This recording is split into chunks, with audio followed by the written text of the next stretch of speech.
بسم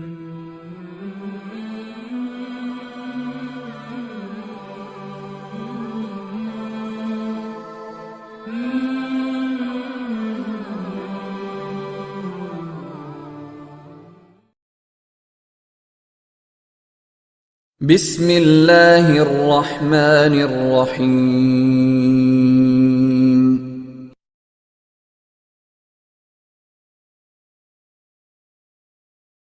اللہ عزیز الحکیم۔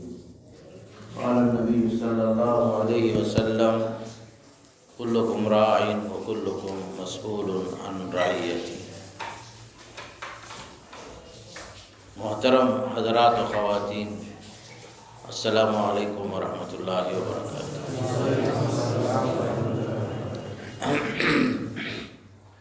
اللہ کا لاکھ لاکھ شکر اور احسان ہے کہ جس کے فضل و کرم سے بعد نماز عشاء آپ لوگوں کے ساتھ ایک دین کے کسی خاص موضوع پر، اصلاح معاشرے کے موضوع پر کچھ گفتگو کرنے کی توفیق نصیب ہوئی۔ اللہ تعالیٰ آپ لوگوں کو سننے سے زیادہ عمل کی توفیق نصیب فرمائے۔ قرآن کی جو آیت پڑھی گئی ہے سورہ توبہ کی آیت ہے، جس میں ایمان والے مردوں اور عورتوں کی خصوصیات اللہ تعالیٰ نے بیان فرمایا۔ والمومنون والمومنات بعضهم اولیاء بعض۔ ایمان والے مرد، ایمان والی عورتیں آپس میں ایک دوسرے کے دوست ہیں۔ وہ لوگ بھلائی کا حکم دیتے ہیں، برائی سے روکتے ہیں، نماز قائم کرتے ہیں اور زکوٰۃ بھی دیتے ہیں۔ یہ ایسے لوگ ہیں جن پر اللہ تعالیٰ بہت جلد رحم فرمائے گا۔ یقیناً اللہ غالب ہے اور حکمت والا ہے۔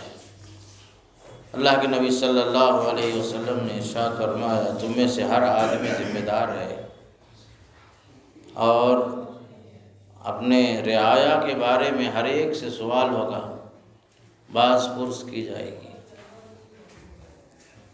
قرآن اور حدیث کی روشنی میں ہر مسلمان کو خصوصی طور پر اپنے گھریلو ماحول سے لے کر معاشرے کی اصلاح تک کی فکر دامنگیر ہونا چاہیے، اس لیے کہ جب تک ہمارا معاشرہ بلکہ ہمارا گھر دین کے اعتبار سے دینی ماحول پر مشتمل نہ ہو، اپنے گھروں میں دینداری نہ ہو، تو معاشرے کے اندر اصلاح کا تصور ہم کر نہیں سکتے۔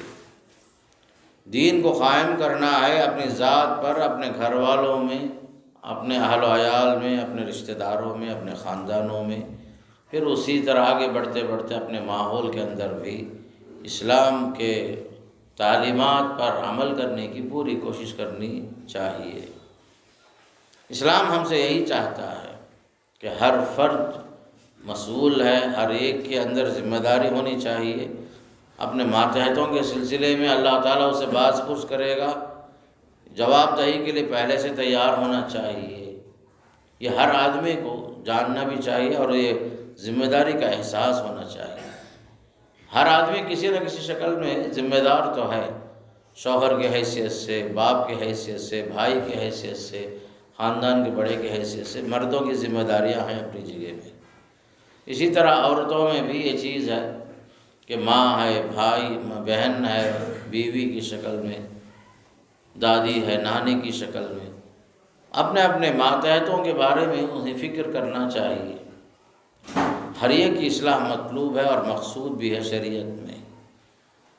جو آیت آپ کے سامنے پڑھی گئی اس میں اہل ایمان کی جو خصوصیت بیان فرمایا اللہ تعالیٰ کہ یہ مومن حضرات آپس میں ایک دوسرے کے دوست ہیں، مومن مرد بھی، مومن عورتیں بھی آپس میں ایک دوسرے کے خیر خواہ ہیں، دوست ہیں، جن کی اہم خصوصیت نماز کی پابندی ہے، زکوٰۃ کی ادائیگی ہے، اللہ اس کے رسول کی اطاعت ہے۔ اب ایک معاشرہ جو ہے، اسلامی معاشرہ کیسے بنتا ہے، پہلے آپ یہ دیکھیے،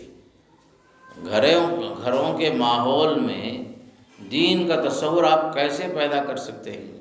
اس کے لیے بنیادی طور پر ایک مرد کا انتخاب ہوتا ہے، ایک عورت کا انتخاب ہوتا ہے شادی بیاہ سے پہلے، وہیں سے یہ سلسلہ جو ہے دین کی بنیاد پر چلنا چاہیے۔ اچانک جو ہے کوئی سلسلہ قائم نہیں ہوتا، بلکہ دین ہمیں یہ جو سکھاتا ہے ہر چیز میں سب سے پہلے دینی نقطہ نظر کو سامنے رکھو۔ ایک خاندان بننے سے پہلے ایک لڑکی کا حسن انتخاب ہوتا ہے، تو انتخاب کی بنیادیں کیا ہونی چاہیے، یا جس لڑکے کا انتخاب ہوتا ہے شادی بیاہ کے لیے اس کے اندر کیا اوصاف ہونا چاہیے، یہی دونوں مل کر کے آگے چل کر کے باپ اور ماں بنتے ہیں، شوہر اور بیوی بنتے ہیں، آگے چل کر ان سے خاندان پھیلتا ہے۔ تو ان کے اندر جب تک دینداری نہیں ہوگی تو گھروں میں آپ دینداری کا تصور قائم ہی نہیں کر سکتے۔ تو بنیاد دیکھیے، سب سے پہلے فرمایا آپ صلی اللہ علیہ وسلم نے کہ عام طور پر لڑکی کا جو انتخاب ہوتا ہے 4 بنیادوں پر ہوتا ہے۔ تنکح المرأۃ لأربع، 4 بنیادوں پر لڑکیوں کا انتخاب ہوتا ہے۔ لأربع، لمالها، لجمالها، ولحسبها، ولدینها فاظفر بذات الدین۔ لوگوں کا معیار الگ الگ ہے، اسی اعتبار سے اللہ کے نبی صلی اللہ علیہ وسلم فرمایا کوئی مال دیکھتا ہے، کوئی جمال دیکھتا ہے، کوئی خاندان کے حسب و نسب کو دیکھتا ہے، کوئی دینداری کو دیکھتا ہے، لیکن معیار انتخاب کیا ہونا چاہیے کہ آدمی کامیاب ہو اس دنیا میں اور اس دنیا میں فلاح دارین حاصل کر سکے۔ فرمایا فاظفر بذات الدین تربت یداک، لڑکی کے انتخاب میں خصوصی طور پر ایک خاندان بنانے کے لیے دیندار عورت کا انتخاب کرو۔ اگرچہ کہ 4 چیزیں لوگ دیکھتے ہیں، لیکن تمہارے پاس 4تھی چیز سب سے اہم ہے۔ مال ہمیشہ باقی نہیں رہے گا، تم سے پہلے بڑے بڑے مالدار گزر چکے ہیں، اپنے مال کے غرور میں تباہ بھی ہو چکے ہیں۔ حکومت بھی تھی، دولت بھی تھی، بادشاہت بھی تھی، سب کچھ تھی، لیکن مال نے ان کو صحیح رہنمائی نہیں کی، بلکہ آدمی مغرور ہو کر کے زمین میں دھسایا گیا، جیسے ہمارے سامنے قارون کی مثال ہے۔ اس کی دولت کا اندازہ آپ نہیں کر سکتے آج کے زمانے میں بھی۔ قرآن جس الفاظ سے یاد کرتا ہے دیکھو اس کی دولت کا، ان مفاتحہ لتنوء بالعصبۃ اولی القوہ، اس کا خزانہ نہیں، خزانے کی چابیاں، کنجیاں جو کی تھے وہ اٹھانے کے لیے مضبوط سے مضبوط اونٹ عاجز آ جاتے تھے، تو خزانے کا حال کیا ہوگا؟ اس کے خزانے اتنے تھے، ان خزانوں کی چابیاں جو ہے مضبوط اونٹ اٹھا نہیں سکتے تھے، اتنی دولت اللہ دیا۔ نتیجے میں کیا ہوا؟ مغرور ہوا۔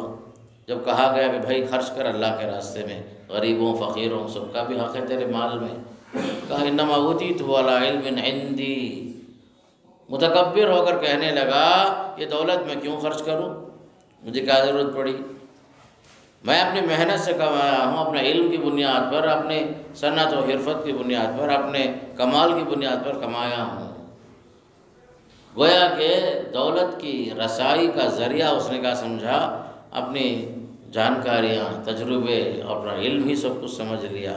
اس کو یہ نہیں معلوم تھا روزی جو ہے زمین میں تقسیم نہیں ہوتی، روزی کی تقسیم زمین میں نہیں ہوتی، موت اور حیات کے فیصلے، روزی روٹی کے فیصلے آسمان پر ہوتے ہیں، زمین پر نہیں ہوتے۔ اگر جو ہے لوگوں کے ہاتھ میں اگر روزی کی تقسیم کا معاملہ دیا جاتا، سب سے پہلے گدھا بھوکا مر جاتا، بے عقلی کی وجہ سے سب سے پہلے گدھا بھوکا مر جاتا، لیکن اللہ تعالیٰ مہربان ہے، روزی روٹی کی تقسیم اس کے ہاتھ میں ہے۔ اہم یقسمون رحمت ربک نحن قسمنا بینہم معیشتہم فی الحیات الدنیا، کیا لوگ تمہارے رب کی رحمتوں کی تقسیم کرتے ہوئے بیٹھ گئے ہیں؟ حالانکہ ہم تقسیم کر رہے ہیں روزیاں۔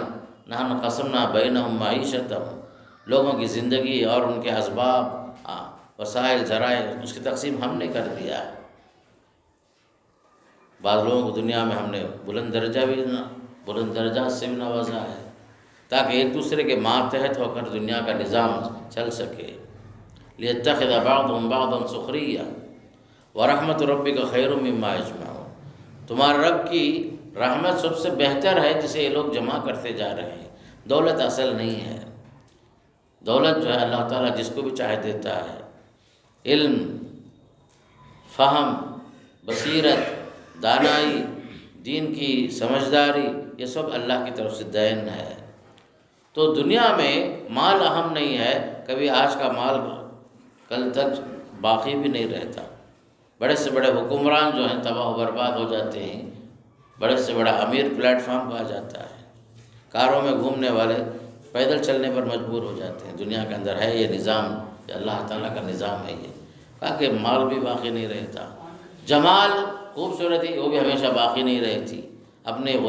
اپنے جمال پر خوبصورتی پر کبھی ناز نہ کرو، یہ جمال بھی عارضی چیز ہے، جس طرح دولت ایک عارضی چیز ہے، خوبصورتی بھی ایک عارضی چیز ہے، یہ بھی کوئی معیار نہیں ہے فرمایا۔ وَلِحَسَبِهَا کبھی لوگ خاندان کو دیکھتے ہیں، یہ انصاری خاندان ہے، یہ شیخ خاندان ہے، فلاں کا رشتہ تمیم داری سے ہے، فلاں کا رشتہ ایوب انصاری رضی اللہ عنہ سے ہے، فلاں، یہ سب معیار نہیں ہے۔ اگر خاندان میں معیار کا معاملہ اگر ہوتا تو قریش کا خاندان سب سے افضل خاندان تھا، لیکن ابو جہل اور ابو لہب پہنچ گئے جہاں پہنچنا تھا۔ حالانکہ نبی کریم صلی اللہ علیہ وسلم کے قریبی رشتہ دار تھے، چچا تھے نا وہ لوگ، لیکن اس کے باوجود خاندان کام نہیں آتا۔ اللہ کے نبی علیہ السلام نے فرمایا مَن بَطَّأَ بِهِ عَمَلُهُ لَمْ يُسْرِعْ بِهِ نَسَبُهُ، جس کا عمل جسے پیچھا کر دے اس کا خاندان اسے آگے نہیں بڑھاتا، جس کا عمل جسے پیچھا کر دے اس کا خاندان، اس کا حسب و نسب اسے آگے نہیں بڑھاتا۔ پیارے نبی صلی اللہ علیہ وسلم چچا ابو طالب کے لیے بڑی محنت کی، بڑی کوشش کی، آخری وہ دم تک کوشش کی۔ کہا چچا یہ ایک بار کلمہ پڑھ لو، میں آپ کے لیے اللہ سے لڑ کر جھگڑ کر سفارش کر لوں گا۔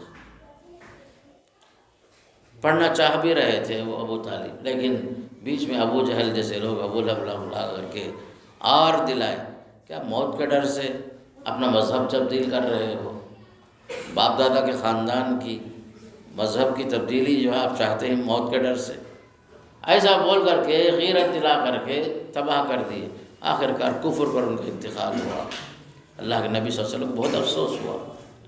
آیت نازل ہوئی انک لا تہدی من احببت ولکن اللہ یہدی من یشاء۔ ہدایت بانٹنا آپ کے ہاتھ میں نہیں ہے، ہدایت کی تقسیم بھی آسمان سے ہوتی، زمین پر نہیں ہوتی۔ خود نبی ہونے کے باوجود آپ کے ہاتھ میں اختیارات نہیں ہیں توفیق بانٹنے کا معاملہ۔ انک لتہدی الی صراط مستقیم، آپ کا کام صرف سیدھا راستہ بتانا ہے بس۔ تو یہ خاندان بھی کوئی اہم معیار نہیں ہے، نہ جمال ہے، نہ کمال ہے، نہ حسب ہے، کوئی بھی چیز نہیں۔ ہاں وَلِدِينِهَا دینداری اہم ہے۔ فَاظْفَرْ بِذَاتِ الدِّينِ تَرِبَتْ يَدَاكَ، تو دینداری کا معیار سامنے رکھو۔ دیندار عورت اگر تم نے پسند کر لیا، انتخاب کر لیا تو تم خوشحال رہو گے فرمایا، کامیاب ہو جاؤ گے فرمایا۔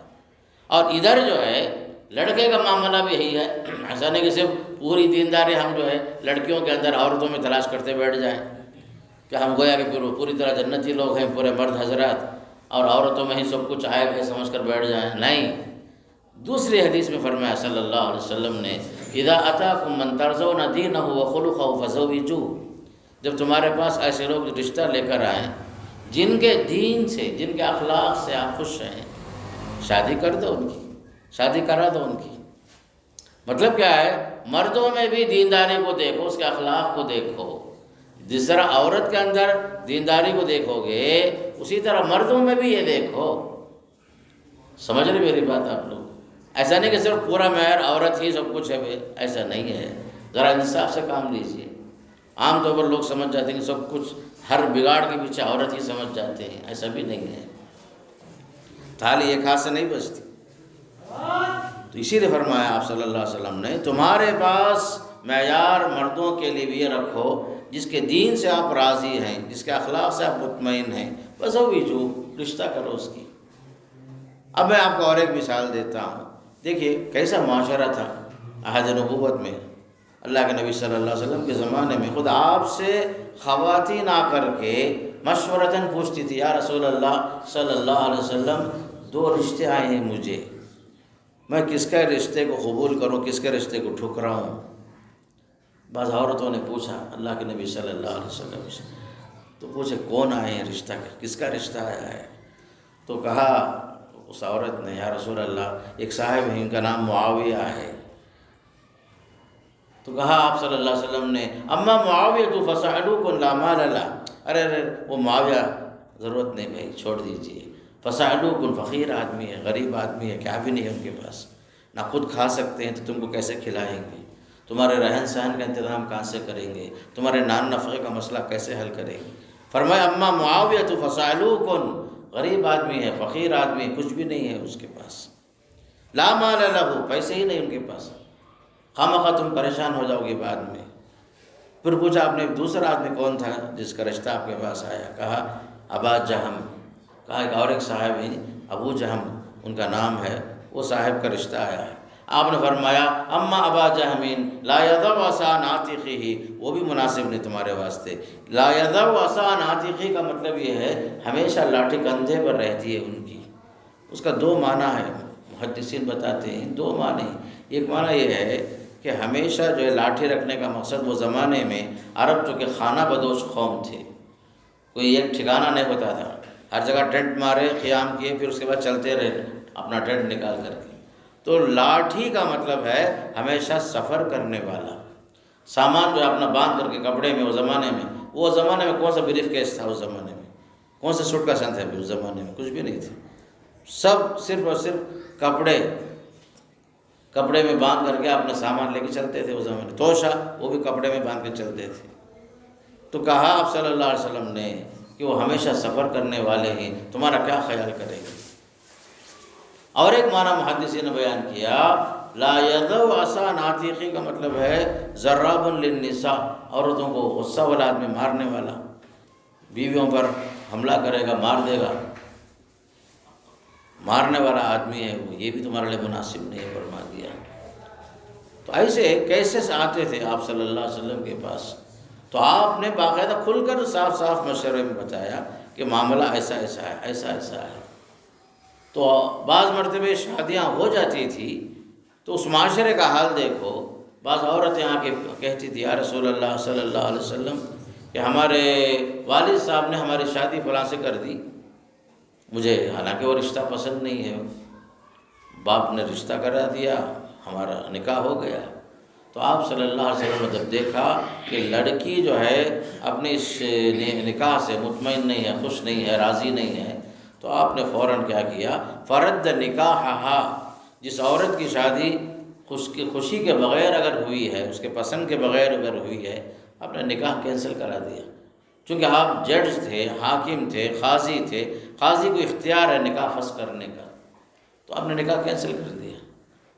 بلکہ فرمایا آپ صلی اللہ علیہ وسلم نے باقاعدہ جو ہے ان کی مرضیوں کو جانو، باقاعدہ جو دیکھنے کی اجازت دی آپ صلی اللہ علیہ وسلم نے، جس کے ساتھ جس کی شادی ہونے جا رہی ہے، دیکھنے کی اجازت آپ نے دی تاکہ الفت اور محبت قائم رہے، بعد میں لڑائی جھگڑے کی نوبت نہ آئے۔ تو معیار جو ہے دینی اعتبار سے طرفین کے اندر بھی یہ چیز ہونی چاہیے۔ ظلم زبردستی کا نکاح اسلام میں جائز نہیں ہے، مرضی کے ساتھ ہو، اجازت کے ساتھ ہو، لڑکوں کی خوشی کا لحاظ، لڑکیوں کی خوشی کا لحاظ۔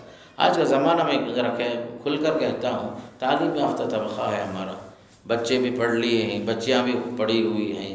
وہ زمانہ الگ تھا جب بڑے لوگ کہتے تھے تمہارا رشتہ فلاں سے طے ہو گیا، فوراً آمنا صدقنا کا معاملہ تھا، سر جھکا دی تھی لڑکیاں اور لڑکے۔ آج ویسا نہیں ہے ماحول، بلکہ یہ چیز جو ہے خلاف شریعت بھی نہیں ہے، ان کی مرضی کے خلاف شادی کرنا یہ خلاف شریعت ہے۔ میں دلیل دیتا ہوں، آپ صلی اللہ علیہ وسلم نے فرمایا دیکھو، لڑکی سے شادی سے پہلے اسے اجازت طلب کر لو، اس کی رضامندی معلوم کر لو۔ پھر آپ نے بتایا کیسے اس کی رضامندی معلوم کرنا، البکر تستامر، فرمایا باکرہ ہے، انمیریڈ ہے، شادی نہیں ہوئی، پہلی شادی ہو رہی ہے، وہ شرمائے گی، اذنھا سماعتھا، اس کی خاموشی خود اس کی رضامندی کی دلیل ہے۔ پھر آپ نے یہ بتایا جس کی شادی ہو چکی ہے، دوسری شادی ہو رہی ہے طلاق کے بعد، خلا کے بعد، یا جو ہے اس کے شوہر کے انتقال کے بعد، تو فرمایا باقاعدہ اسے اپنی زبان سے کہنا پڑے گا، اس کی مرضی جانے بغیر اس کا نکاح نہیں کر سکتے آپ۔ جہاں معاشرے کے اندر جو خرابیاں ہیں اس میں ایک اہم سبب یہ ہے کہ خاص کر بعض مسلم گھرانوں میں خاندانوں کا مسئلہ، وقار کا مسئلہ، والد صاحب زبان دے دیے، ہمارے دادا جو ہے زبان دے دیے، بڑے بھائی زبان دے دیے، یہی بول کر کے بچوں کی شادیاں جو ہے ظلماً زبردستی کرا دیتے ہیں۔ لیکن ان کی مرضی جانے بغیر شادی کرنا یہ بھی ایک ظلم ہے۔ میں یہاں کا ماحول مجھے نہیں معلوم ہے، ہمارے یہاں کا ماحول آپ کو بتاتا ہوں، میں وہاں بھی کھل کر کہتا ہوں غلط ہے بول کر۔ شادی سے پہلے ہو سکتا ہے وہ شادی کی سے پہلے لڑکی کے کان میں وہ رشتے کی بات پڑ جاتی ہے، ممکن ہے، لیکن نکاح سے پہلے کیا کرتے کہ لڑکی کا جو والد ہے، چچا ہے، ماموں ہے، یہ لوگ آ کر کے لڑکی سے اجازت طلب کرنے آتے، تمہارا نکاح فلاں سے ہونے جا رہا ہے، کیا آپ کو منظور ہے؟ کب؟ نکاح سے 5-10 منٹ پہلے۔ وہ بولتا اس کی ضرورت ہی کیا ہے؟ اگر آپ کو جو ہے پوچھنا ہی ہے، جب رشتہ طے ہو رہا تھا تب پوچھنا تھا، جب سارے رشتہ دار آ چکے ہیں، مہمان آ چکے ہیں، قاضی تیار ہے اور لوگ جو ہیں شادی کے لیے تیاری کر کے آ گئے، تب جا کر کے پوچھنا بالکل بے معنی چیز ہے۔ اس وقت جو ہے لڑکی شرما کر کے کیا بولے گی؟ اپنے پسند کا اظہار جو ہے منفی انداز میں بول ہی نہیں سکتی۔ تو یہ طریقہ غلط ہے، میں وہاں بھی کہتا ہوں یہاں بھی کہتا ہوں، پہلے سے معلوم کرو۔ آپ براہ راست نہیں معلوم کر سکتے، اس کے سہیلیوں سے پوچھو، اس کی بہنوں کے ذریعے سے معلوم کرو۔ جہاں رشتہ زبردستی کے ساتھ ہوتا ہے وہ رشتہ جو ہے باقی نہیں رہتا۔ ایسے کیسز بہت ہیں، میں جانتا ہوں، اور ہمارے پاس ایسے کیسز بہت بھی آتے ہیں۔ تو یہاں میں بتانا یہ چاہ رہا ہوں، معاشرے کی اصلاح کے لیے نکاح کے انتخاب سے پہلے باقاعدہ ان کو یہ حق دیا جائے، تسلیم کیا جائے، رشتے کی بات دینداری کی بنیاد پر ہو، طرفین کی رضامندی کا لحاظ رکھا جائے، باقاعدہ جو ہے ہر ایک کو اس کی خوشی کے ساتھ معاملہ جو ہے آگے بڑھائیں۔ اور یہ چیز یہ بھی بتا دی آپ صلی اللہ علیہ وسلم نے کہ آپ کا معیار دین ہو، دین ہو، دین ہو، اس سے بڑھ کر کوئی چیز باقی نہیں رہی، ہر چیز عارضی ہے بس۔ پھر اسی طرح ایک صالح معاشرے کی تشکیل کے لیے یہ بھی ضروری ہے، جب شادی ہو بھی جاتی ہے تو حقوق کا لحاظ رکھا جائے، میاں بیوی کے حقوق، بیوی بھی شوہر کا حق لحاظ رکھے، شوہر بھی بیوی کے حقوق کا لحاظ رکھے۔ قرآن صاف طور پر مردوں سے کہتا ہے الرجال قوامون علی النساء بما فضل اللہ بعضهم علی بعض، مردوں کو اللہ نے عورتوں پر نگران بنایا، حاکم بنایا، ذمہ دار بنایا۔ کیوں؟ اس کے 2 سبب ہیں۔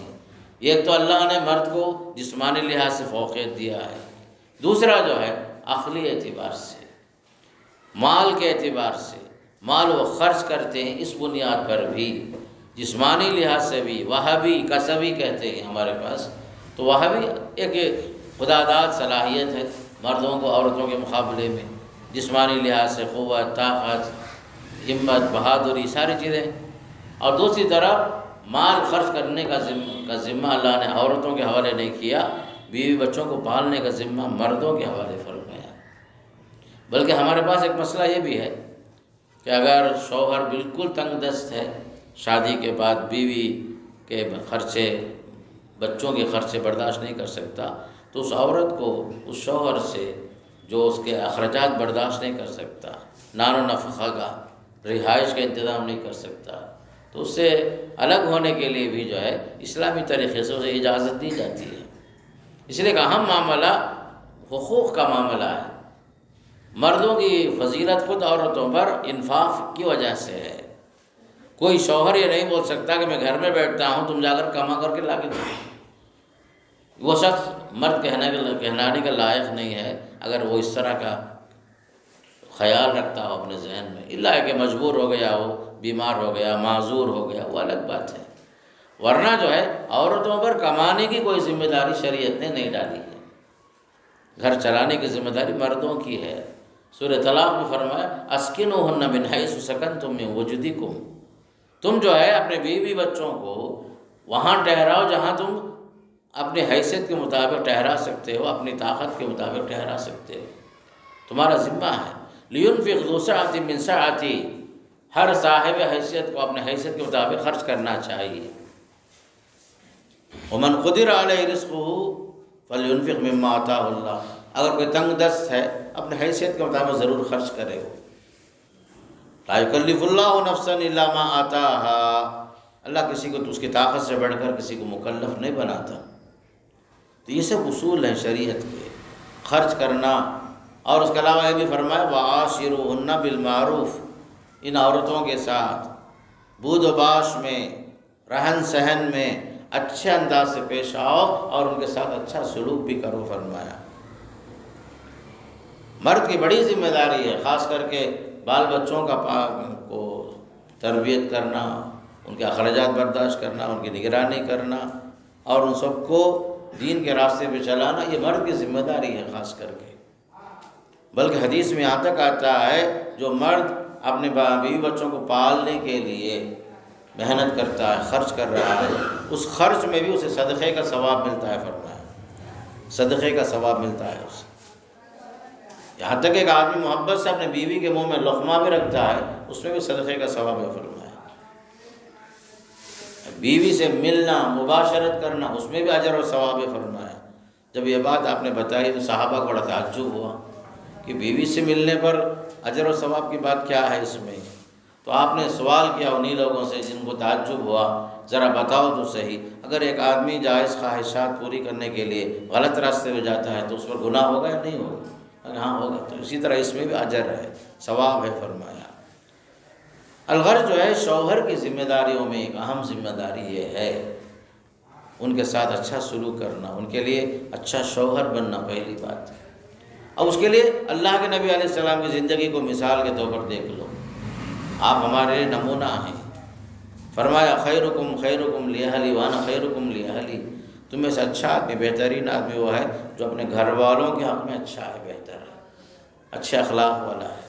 ایسا نہیں دوست و احباب میں اچھا ہے، گھر والوں کے لیے بہت برا نظر آتا ہے، بیوی بچوں کے ساتھ بدسلوکی کرتا ہے، گالی گلوچ کرتا ہے، لڑائی جھگڑے کرتا ہے۔ نہیں، اچھا آدمی وہ ہے جس کے اچھے ہونے کے لیے گھر والے سرٹیفکیٹ دیں، آپ کے احباب نہیں، آپ کے گھر والے آپ کو سرٹیفکیٹ دیں، آپ کے ماں باپ آپ سے خوش ہوں، آپ کے بیوی بچے آپ سے خوش ہوں، یہ ہے اصل چیز۔ تو آپ نے مثال دے کے بتایا مجھے دیکھو، میں تم میں بہتر ہوں، اپنے اہل و عیال کے حق میں اچھا سلوک کرنے کے اعتبار سے۔ تمہارے تو 1-2 بیویاں ہیں، میرے 11 بیویاں ہیں۔ آپ صلی اللہ علیہ وسلم کی 11 بیویاں تھیں، سب کے ساتھ اچھا سلوک کرتے تھے، سب کا حق ادا کرتے تھے اللہ کے نبی صلی اللہ علیہ وسلم۔ تو یہ جو ہے مردوں کی ذمہ داری ہے کہ گھر کی ہر چھوٹی بڑی چیز کا لحاظ رکھنا، ان کے اخراجات برداشت کرنا، حالات کے اعتبار سے جتنی ضرورتیں ہیں اس کا لحاظ کر کے گھر والوں کو پریشان نہیں کرنا، ان کی تعلیم کا خرچ، گھر کا خرچ، سب ذمہ جو ہے مرد کے اوپر آتا ہے۔ بعض حالات ایسے بھی آئے، بعض عورتوں نے شکایت کی آپ صلی اللہ علیہ وسلم سے، یا رسول اللہ میرا شوہر بڑا کنجوس ہے، اتنا نہیں دیتا جتنا میرے لیے اور میرے بچوں کے لیے ضرورت ہے، میں کیا کروں؟ تو آپ نے ارشاد فرمایا خذی ما یکفیک من المعروف، فرمایا کہ پریشان ہونے کی ضرورت نہیں، تمہارا شوہر کنجوس ہے، دیتا نہیں ہے، دل نہیں آتا ہے اس کو، اس کے علم کے بغیر جتنی ضرورت ہے کلکتے کے ماحول کے لحاظ سے، ہمارے مدراس کے ماحول کے لحاظ سے، جینا جس پر چل سکتا ہو، گزر بسر جس پر گزارا کر سکتے ہیں، اتنا اگر وہ نہیں دے رہا ہے اس کے علم کے بغیر نکال لو اس کے جیب سے، فرمایا۔ یہاں تک اجازت دی آپ صلی اللہ علیہ وسلم نے، خذی ما یکفیک من المعروف۔ یہ تمام ایک طرف حقوق ہیں، مردوں کے حقوق عورتوں پر، شوہروں کے حقوق بیویوں پر، خصوصی طور پر دینی لحاظ سے ان کے ساتھ اچھا سلوک کرنا، بیوی کو خادمہ نہیں سمجھنا، بیوی کے ساتھ اچھا سلوک کرنا، شوہروں کی ذمہ داریاں ہیں سب کچھ۔ بلکہ آپ کی زندگی، اللہ کے نبی علیہ السلام کی زندگی جو ہے سب سے بہترین نمونہ ہے، فرمایا۔ اور دوسری طرف عورتوں سے کہا جاتا ہے کہ تم اپنے شوہروں کی قدر دانی کرو، پہلے ان کی قدر کرو، پہلے ان کا مقام کو سمجھو، مرتبے کو سمجھو۔ ان کے مرتبہ پہچاننے کے لیے اتنا کافی ہے کہ ساری عبادتوں میں سب سے افضل عبادت کون سی ہے؟ کون سی ہے عبادات میں سب سے بہترین اور افضل عبادت کون سی ہے؟ نماز۔ اس نماز کے اندر سب سے وہ رکن، وہ واجب جس سے بندہ اللہ سے قریب ہوتا ہے، وہ کون سا رکن ہے؟ سجدہ۔ تو فرمایا آپ صلی اللہ علیہ وسلم نے عبادات میں سب سے افضل ترین عبادت نماز ہونے کے باوجود، نماز کے اندر سب سے افضل رکن سجدہ ہونے کے باوجود، اگر یہ سجدہ غیر اللہ کے لیے جائز ہوتا تو میں عورت سے کہتا کہ شوہر کے لیے سجدہ کرے، اتنا اونچا مقام۔ عورتوں کو یہ سمجھنا ہے کہ شوہر جو ہے کتنی ذمہ داریاں اٹھاتا ہے، بال بچوں کے خاطر کتنی قربانیاں، کتنی محنت کرتا ہے، کمائی کے لیے بھاگ دوڑ کرتا ہے، کبھی سال کے لیے غائب ہو جاتا ہے بیچارہ گھر چھوڑ کر باہر، 6 مہینے سال کے لیے بھی باہر چلا جاتا ہے محض بال بچوں کو پالنے کی خاطر۔ کتنی محنت کرتا ہے شوہر، صرف جو ہے اپنا لحاظ رکھنا چاہے تو 2 روٹی اس کے لیے کافی ہے، لیکن پورے پریوار کو سنبھالنا ہے، اس کے لیے مرد کی جو قربانیاں ہیں عورت کبھی اسے برداشت سے بھول نہیں سکتی۔ اسی لیے اتنا اونچا مقام ہے کہ اگر سجدے کی اجازت ہوتی تو اللہ تعالیٰ جو ہے اجازت دیتا، نبی صلی اللہ علیہ وسلم اجازت دیتے کہ وہ جو ہے شوہر کو سجدہ کرے، لیکن چونکہ حرام ہے اس لیے اجازت نہیں ہے۔ لیکن ادھر مردوں کے لیے یہ بھی فرمایا لا تمنعوا اماء اللہ مساجد اللہ، اے اللہ کے بندو، اللہ کی بندیوں کو مساجد آنے جانے سے مت روکو۔ دینداری میں وہ لوگ بہت پیچھے ہیں، عبادات میں بہت پیچھے ہیں، مردوں کے اعتبار سے ان کی عبادت میں جو ہے بہت کمی ہے۔ اگر وہ مسجد جانا چاہیں جمعہ کے لیے، دروس کے لیے، تراویح کے لیے، کسی اور واعظ و نصیحت کی مجلس میں اجازت دو خوشی کے ساتھ۔ اور ادھر عورتوں سے کہا گیا مردوں کا لحاظ رکھو، فرض نماز میں فرض روزوں کے لیے اجازت کی ضرورت نہیں ہے، نفل روزے ہیں تو شوہر کی اجازت کے بغیر آپ نفل روزہ مت رکھو، اتنا خیال رکھو، نفل کے لیے شوہر کی اجازت طلب کرو۔ اور یہ بھی فرمایا کہ اس کی اجازت کے بغیر گھر سے باہر نہیں جانا۔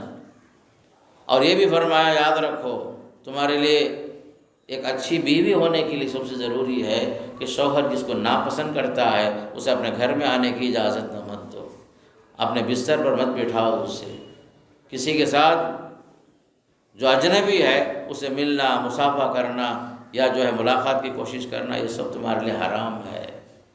اللہ کے نبی علیہ السلام باپ سے اونچا درجہ تھا آپ کا، پورے خاندان میں سب سے اونچا درجہ جو ہے نبی کی زندگی میں، نبی ہی سب سے اولا تھے، النبی اولیٰ بالمؤمنین من انفسہم۔ اس کے باوجود کبھی آپ صلی اللہ علیہ وسلم نے کسی اجنبی عورت کے ہاتھ کو نہیں پکڑا، کسی عورت کے ہاتھ کو آپ نے کبھی نہیں چھوا۔ ضرورت پڑی بیعت کرنے کی تو کپڑے کے کنارے جو ہے عورت ادھر سے پکڑتی تھی، ادھر سے آپ صلی اللہ علیہ وسلم بیعت لیتے تھے۔ پھر آپ نے یہ بھی فرما دیا کہ خاص کر عورتوں سے اپنے شوہروں کی کبھی ناشکری مت کرو، یہ اس لیے کہ ان کی فطرت میں ہے، عورت کی فطرت میں ہے ناشکری کرنا، چاہے آپ ماں ہو، چاہے بہن ہو، بیوی ہو، عورت ذات کے اندر ناشکری کا مادہ مردوں کے مقابلے میں زیادہ ہے۔ اسی لیے آپ نے فرمایا میں نے اہل جہنم میں عورتوں کی تعداد بہت زیادہ دیکھا، آدھے سے بڑھ کر یہی لوگ تھے۔ اس پر فوراً ایک عورت کو زمانے میں تعجب ہوا، پوچھے کیا سبب؟ کہا تمہارے اندر 2 بیماریاں ہیں، ایک تو شوہروں کی ناشکری کرتے ہو اور کثرت سے لعن طعن کرتے ہو، غصہ آ گیا فوراً لعنت کے الفاظ استعمال کر لیتے ہو، یہ بھی نہیں ہونا چاہیے۔ شوہروں کی ناشکری کرنا عورتوں کی فطرت میں ہے وہ چیز، الا ماشاء اللہ۔ اب اس کے لیے اور دلیل دیکھو، حدیث میں آتا ہے، آپ نے یہ بھی ارشاد فرمایا دیکھو لو احسنت الی احداہن الدہر، اگر تم کسی ایک عورت کے ساتھ، اپنی بیوی کے ساتھ، کسی بھی عورت کے ساتھ زندگی بھر احسان کا معاملہ کرو، ولو بالفرض آپ کبھی اس کی ضرورت پوری نہیں کر سکے، ایک دن ایسا بھی آیا آپ کے پاس سہولت نہیں تھی یا بھول گئے آپ، کوئی مجبوری تھی آپ کی، جیب میں ہمیشہ پیسہ ہونا کوئی ضروری نہیں ہوتا، لیکن عورت ذات اپنے خواہشات اور اپنے مطالبات کے معاملے میں بہت ہوشیار رہتی ہے۔ اگر اس نے دیکھا کہ آپ اس کی مرضی کے مطابق اس کی پسند کی چیز لا کر نہیں دے سکے، اگر میری بات ہوتی تو آپ مجھے جھوٹا بول سکتے ہیں، لیکن اللہ کے نبی صلی اللہ علیہ وسلم نے صاف فرمایا اتنے سال زندگی بھر تم نے احسان کیا اس کے ساتھ، ایک مرتبہ اس کی خواہش آپ نے پوری نہیں کی تو فٹافٹ اس کی زبان سے جو جملہ نکلے گا وہ کہے گی ما رأیت فیک خیرا قط، تمہارے اندر کبھی زندگی میں بھلائی دیکھی ہی نہیں۔ پوری محنت تمہاری جو ہے، جتنی محنت آپ نے جو کی ہے ان تمام محنتوں پر، سارے احسانات پر پانی پھیر دے گی۔ زندگی بھر احسان کا معاملہ کرتے رہے، ایک بار اس کی خواہش پوری نہیں ہو سکی اس کی ضرورت کے مطابق۔ آپ ذرا دیکھیے، خاص کر ہمارا ماحول ہے، میں چاروں طرف جاتا ہوں، پورے ملک میں میرا تجربہ ہے، مردوں سے زیادہ عورتوں کی خریداری کبھی زندگی بھر ختم ہی نہیں ہوتی، ہم لوگ جو ہیں عید کے لیے 2 جوڑا جو سلاتے ہیں، 3 جوڑا جو سلاتے ہیں، سال میں ایک بار قصہ ختم ہوتا ہے، دستی تک ہم لوگ دوبارہ نہیں لیتے۔ جو رومال ہے وہ جو ہے سال میں ایک بار جو خرید لیے۔ اب ہمارے عورتوں کا، ہماری بہنوں کا، ہمارے ماؤں کا حال دیکھو، خریداری زندگی بھر ختم ہی نہیں ہوتی۔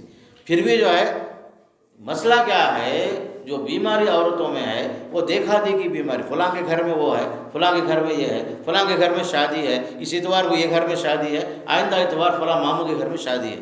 تو کیا ضروری بھائی ہر جگہ ہر بار نیا کپڑا پہن کے جانا؟ کیا ورنہ باہر نکال دیں گے لوگوں کو؟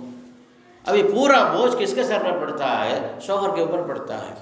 میں کہتا ہوں کھل کر کے، ایک شخص کے غلط راستے پہ جانے میں، حلال اور حرام کی تمیز نہیں کرنے میں ایک اہم سبب گھر کا ماحول ہوتا ہے، اس کی بیوی ہوتی ہے، اس کے بچے ہوتے ہیں۔ اگر عورتوں میں دینداری ہوتی، کفایت شعری ہوتی، یا جو ہے شوہر کو نہیں ستانے کی بھی یہ بات اگر ہوتی نا، کبھی مرد غلط راستے میں نہیں جاتا، حرام کمائی میں نہیں جاتا، سود خوری میں نہیں جاتا، ایک مسلمان ہو کر کے رشوت خوری نہیں کرتا، کبھی جو ہے ڈنڈی نہیں مارتا۔ اس کے بگاڑنے میں جتنا کردار عورت کا ہے، آپ جو ہے یقین کریں یا نہ کریں، ہے یہ بات۔ ورنہ ایک مرد جو ہے کبھی اتنا نہیں بگڑتا جتنا کہ اس کے بگڑنے کے اسباب ہوتے ہیں۔ اس میں ایک اہم سبب یہ چیز ہوتی ہے، دیکھا دیکھی کمانا، سال بھر خریداری، ہر فنکشن کے لیے باقاعدہ جو ہے کہ نئے کپڑے چاہیے۔ میں ہمارے یہاں کی بات بولتا ہوں، رمضان ہمیں باقاعدہ جو ہے ہر رمضان کے اندر ہر جمعے کے لیے ایک نیا جوڑا چاہیے۔ کچھ لوگ 27ویں کی رات کو بھی اہمیت دے کر عید کی طرح مناتے ہیں، تب بھی یہ کپڑا چاہیے، عید کے لیے الگ، پھر بقرعید کے لیے الگ، پھر درمیان میں جو بھی فنکشن آتے ہیں سب میں مصیبت۔ آپ اپنے گھر میں جا کے دیکھ لیجئے، میرا تجربہ ہے، آپ کے کپڑے 10-12 جوڑے 15 جوڑے سے زیادہ نہیں ہوں گے۔ عورتوں کے کپڑے ذرا دیکھ لیجئے، پورا بیرو جو یہاں سے وہاں تک کے الماری جو ہے انہی کے کپڑے سے بھرا ہوا ہوگا۔ ایک شیلف میں آپ کے کپڑے ہوں گے، اس کپڑے کے اوپر بھی جو ہے آپ کے بچے چڑھ کر کے اوپر جائیں گے آئیں گے، آپ کی حالت یہی ہوگی۔ میں مذاق نہیں کر رہا ہوں، حالت ہے یہ سبھی۔ جتنے بھی کپڑے ہوں گے پھر بھی جو ان کا دل نہیں بھرے گا۔ زیورات کے معاملے میں قرآن صاحب کہتا ہے بھائی، اَوَمَن يُنَشَّأُ فِي الْحِلْيَةِ وَهُوَ فِي الْخِصَامِ غَيْرُ مُبِينٍ، جو زیوروں میں پلتی ہیں، لڑائی جھگڑے میں کھل کر کے کسی کا مقابلہ نہیں کر سکتی، یہ عورت ذات ایسی ہے۔ میرے ماؤں اور بہنوں کو جو سمجھانا یہ چاہتا ہوں، یہ ناشکری کی عادت بہت خراب ہے، جہنم میں جانے کا ذریعہ بن جاتا ہے۔ لعن طعن کے جو جملے ہیں، لعنت کے الفاظ ہیں، یہ سب جو ہیں ایک عورت کو جہنمی بناتے ہیں۔ ناشکری، مردوں کی ناشکری، شوہروں کی ناشکری، اور خاص کر ماحول میں اپنے سے اوپر کو دیکھ کر کے باقاعدہ جو ہے اکسانے کی جو بیماری ہے، یہ خطرناک چیز ہے۔ یہ حدیث میں آتا ہے، دین کا معیار الگ ہے، دنیا کا معیار الگ ہے۔ اگر آپ کو دیکھنا بھی ہے دینی اعتبار سے دیکھو، آپ سے بہتر کتنے لوگ ہیں۔ آپ صرف فرض نماز کی پابندی کرتے ہیں، کچھ لوگ ایسے بھی ہیں سنن نوافل کی پابندی کرتے ہیں، ان کو ذرا دیکھو۔ کتنے لوگ ایسے ہیں کم کمائی کے باوجود حلال روزی پر ہی زندگی گزار رہے ہیں، کتنے لوگ ایسے ہیں کفایت شعار ہیں، ذرا ان کو دیکھو۔ کتنے لوگ ایسے ہیں اللہ کی نعمتوں کی ناقدری نہیں کرتے، ذرا ان کو دیکھو۔ ناشکری نہیں کرتے لوگ، بلکہ کتنے لوگ ایسے بھی ہیں جن کو دیکھ کر لوگ سمجھتے ہیں کہ صاحب حیثیت ہے، حالانکہ وہ لوگ بیچارے غریب لوگ ہوتے ہیں۔ یحسبهم الجاہل اغنیاء من التعفف، زکوٰۃ کے معاملے میں، صدقہ و خیرات کے معاملے میں قرآن کہتا ہے کچھ لوگ ایسے ہیں دیکھنے میں بظاہر جو ہے اچھے نظر آتے ہیں، صاحب حیثیت نظر آتے ہیں، حالانکہ بیچارے جو ہے شرم اور عصمت اور عفت کی وجہ سے کسی کے سامنے ہاتھ نہیں پھیلاتے، عزت اہم ہوتی ان کے پاس۔ قرآن کہتا ہے ایسے لوگوں کو تلاش کر کے دو، ایسے خوددار لوگ بھی تو ہیں، تو خودداری اہم چاہیے، اور دنیا کے معاملے میں اپنے سے کمتر کو دیکھو، تمہارے اندر شکر کا جذبہ پیدا ہوگا۔ فرمایا آپ کے پاس اگر خاص گھر نہیں ہے، کرائے کے گھر میں الحمدللہ کتنے لوگ ایسے ہیں وہ کرایہ دینے کی طاقت نہیں ہے، پلیٹ فارم پہ زندگی گزار رہے ہیں، پوری فیملی ہے میرے دوست، جوان بچیوں کے ساتھ۔ بمبئی کا سروے ہوا، 35,000 سے بڑھ کر فیملیاں پلیٹ فارموں میں لبے سڑک زندگی گزار رہے ہیں۔ وہ بچیاں سڑکوں کے روشنی میں جو ہے SLC+2 وغیرہ لکھتے ہیں بیچاریاں، باقاعدہ سروے ہوا BBC نیوز کی طرف سے۔ تو اللہ کا شکر ادا کرو، کرایہ گھر میں تو ہے تو کیا ہوا، پلیٹ فارم میں تو نہیں ہے نا آپ۔ اگر آپ کے پاس پیر میں جوتا نہیں تو کیا ہوا، اللہ نے آپ کو صحیح سالم پیر تو دیا نا۔ کتنے لوگ ایسے ہیں بیٹھ کر کے رینگتے ہوئے آگے بڑھ رہے ہیں، چلنے پر قادر نہیں ہے نا۔ نعمتوں کی قدردانی کرو، نعمتوں میں اللہ اضافہ کرتا ہے فرمایا۔ تو خاص کر میں اپنے ماؤں سے بہنوں سے ہی چاہوں گا کہ ناشکری مت کرو، اپنے شوہر کو گنہگار مت بناؤ، رزق حلال پر اکتفا کرو، ماحول کے اندر یہ جذبہ پیدا کرو ہر چیز میں جو ہے یہ دنیا عارضی ہے، یہ دل لگانے کی جگہ نہیں ہے۔ یہ یہاں آپ کو لانگ لائف جینے کے لیے اللہ نے آپ کو نہیں بھیجا ہے، عارضی ٹھکانہ ہے ہمارا۔ اور مومن کی زندگی جو ہے اس سے بڑھ کر کچھ نہیں ہے، صرف عارضی ہے بس۔ تو اس لیے خاص کر خواہشات کو کم کرو۔ حضرت سہل بن سعد کے ایک حدیث میں آتا ہے، ترمذی وغیرہ میں حدیث ہے یہ، ازہد فی الدنیا یحبک اللہ، دنیا سے بے رغبتی اختیار کرو، اللہ آپ سے محبت کرے گا۔ وازہد فیما فی ایدی الناس یحبوک، لوگوں کے پاس کیا ہے اس پر نظر مت رکھو، بے رغبتی اختیار کرو، لوگ آپ سے محبت کریں گے۔ حسد کا جذبہ مت رکھو، ناشکری کا جذبہ مت رکھو، اور ہمیشہ جو ہے اللہ سے خیر مانگو۔ اور اسلامی ماحول پیدا ہونے کے لیے بھی ضروری ہے، اصلاح معاشرے کے لیے بچوں کی تربیت ہمارے پاس بچپن سے ہی ہو۔ جیسے حدیث میں آتا ہے، مروا اولادکم بالصلاۃ اذا بلغوا سبعا، 7 سال کے ہو گئے بچے وہیں سے نمازی بناؤ، بچوں کو نمازی بناؤ۔ وَاضْرِبُوهُمْ عَلَيْهَا اذا بلغوا 10، 10 سال کے ہو گئے نماز نہیں پڑھتے ہیں، مار کر نمازی بناؤ، مارو۔ نماز کے بارے میں مارنے کا حکم آیا، پھر یہ فرمایا وَفَارِقُوا بَيْنَهُمْ فِي الْمَضَاجِعِ، 10 سال کے ہو گئے، ہوش اور حواس ان کی زندگی میں ہوش و حواس آ چکا ہے، تو ان کے بستروں کو الگ کر دو، اپنے ماں کے ساتھ اپنے باپ کے ساتھ مت سلاؤ، بستر الگ کر دو فرمایا۔ تو معاشرے کے تشکیل کے لیے، اسلامی معاشرے کے لیے، اصلاح معاشرے کے لیے یہ ضروری ہے کہ بچپن سے ہی گھروں میں دینی ماحول ہو۔ 7 سال سے نماز پڑھنے کا حکم دیا جائے، 10 سال میں مار کر نمازی بنایا۔ آپ اسکول نہیں جانے والے بچوں کو مار کر بھیجتے ہیں، لیکن کبھی آپ نے یہ سوچا کہ 7 سال کا بچہ ہو گیا، 10 سال کا ہو گیا، نماز نہیں پڑھتا ہے، کیوں نہیں نماز پڑھا؟ کبھی ہم نے اس بچے کی پٹائی کی جو نماز نہیں پڑھا ہے؟ ماحول جو بنتا ہے گھر سے ہی بنتا ہے۔ ایک عورت جو ہے ایک مدرسہ ہے، ایک یونیورسٹی ہے، ایک ہائی اسکول ہے، ایک یونیورسٹی ہے عورت۔ یہ ایک عورت کے صحیح تربیت کی وجہ سے پورا خاندان صحیح ہو جاتا ہے۔ تو ایسی عورت کا انتخاب کرنے کے لیے بتایا فاظفر بذات الدین، یہ ہے اصل چیز۔ ماحول جو بنتا ہے اسلامی معاشرے کے لیے نماز کے ذریعے سے ہی دین قائم ہوتا ہے۔ جس گھر میں نماز کا ماحول نہیں ہے وہاں سمجھو وہ کوئی وہاں دینداری نہیں آ سکتی۔ قرآن پڑھنے کا تصور آج کل ہمارے گھروں میں کم ہوتے چلا گیا۔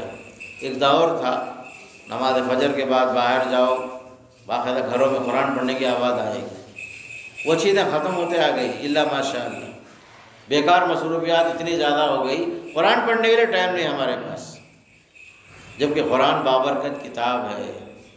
قرآن پڑھنا، پڑھانا، سیکھنا، سکھانا یہ سب جو ہے امت کا فرض عین ہے، قرآن سیکھنا۔ تو خاص کر اصلاح معاشرے کے لیے دینداری کا ماحول نماز کے ذریعے سے قائم کرنا، تلاوت قرآن کے ذریعے سے قائم کرنا، اچھی باتیں سکھانا۔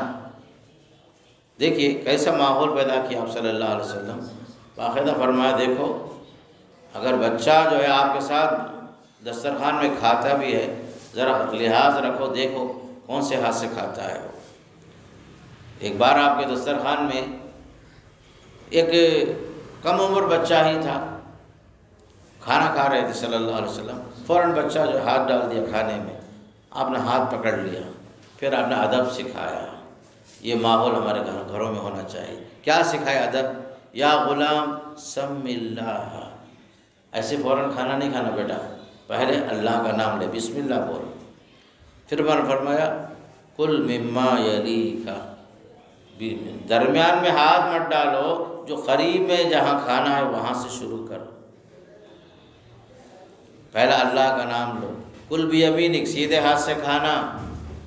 تیسری بات، درمیان میں ہاتھ نہیں ڈالنا، جو قریب ہے وہاں سے کھانا شروع کرو، درمیان میں ہاتھ مت ڈالو فرمایا۔ بلکہ یہاں تک آپ نے ادب سکھایا، مجلس میں آپ بیٹھے ہیں تو سب کا لحاظ بھی رکھو۔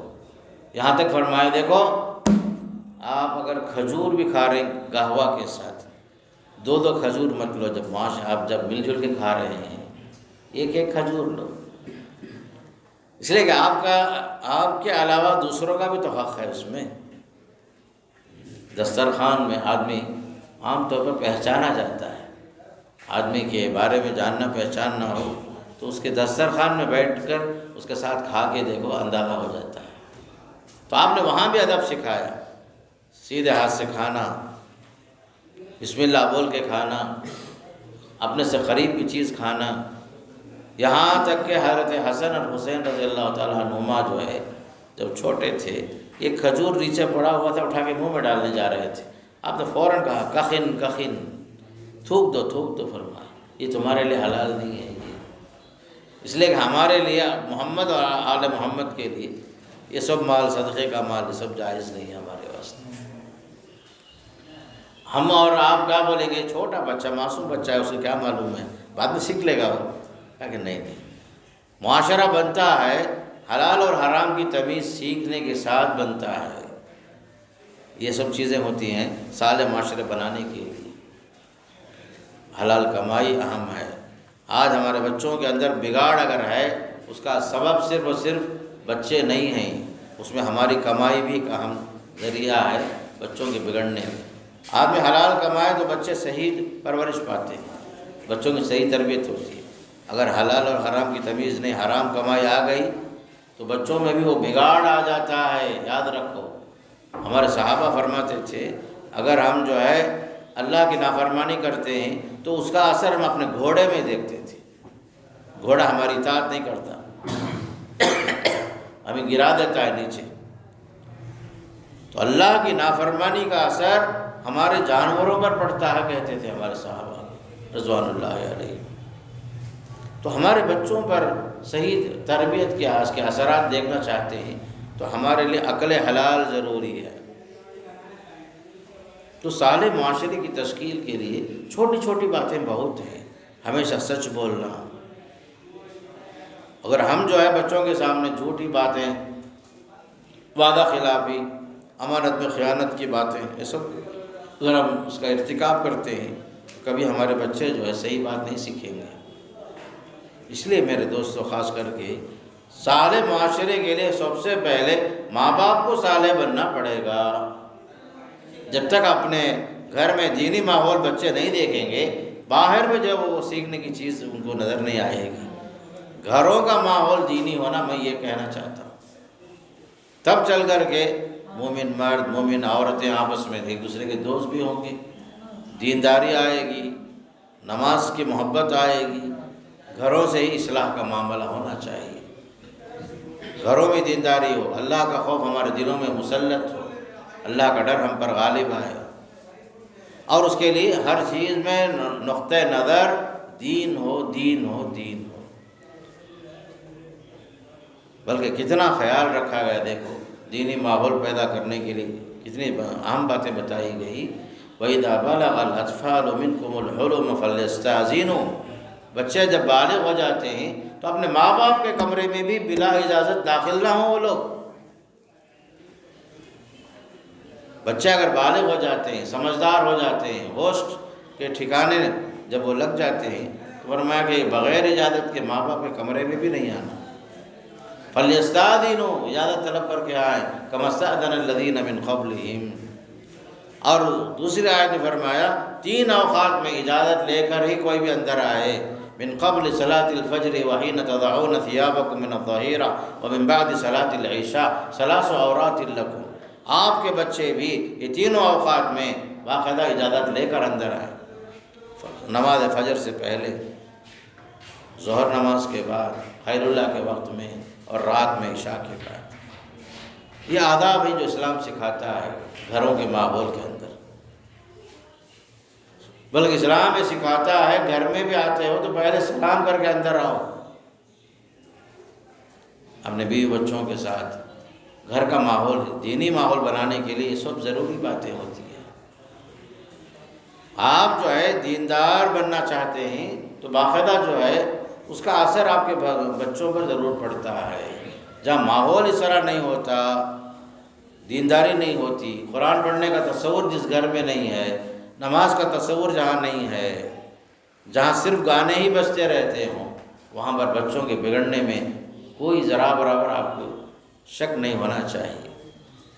بچے جو سیکھتے ہیں اپنے گھر سے سیکھتے ہیں۔ بچوں کے لیے آئیڈیل کون ہے معلوم ہے؟ ماں باپ ہی ہوتے ہیں۔ بچوں کے لیے نمونہ کون ہے، آئیڈیل کون ہے؟ ان کے ماں باپ ہی ہوتے ہیں۔ تو لہذا خاص کر کے اپنے بچوں کے لیے خاص کر آدمی اگر یہ چاہتا ہے کہ ان کی صحیح تربیت ہو، صحیح ماحول ہمارے اپنے گھروں میں ہو، تو اس کے لیے خصوصی طور پر جو بنیادی باتیں ہیں، خاص کر اصلاح معاشرے کے لیے گھر کو دینی ماحول کے اعتبار سے اسے سنوارنا ہے۔ مال و دولت اہم نہیں ہے، اصل چیز دین ہے۔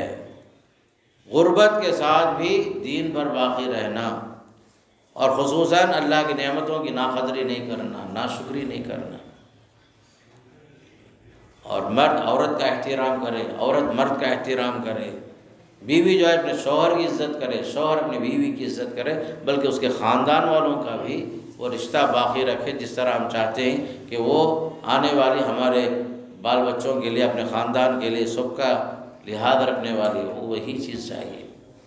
حضرت جابر بن عبداللہ رضی اللہ تعالیٰ عنہ کی شادی ہو گئی تھی، اللہ کے رسول صلی اللہ علیہ وسلم کو خبر نہیں تھی۔ بعد میں آپ نے پوچھا جابر کیا قصہ ہے،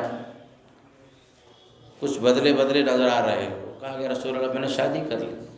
آپ نے کوئی شکایت نہیں کی۔ آپ نے پوچھا اچھا کس سے شادی کی؟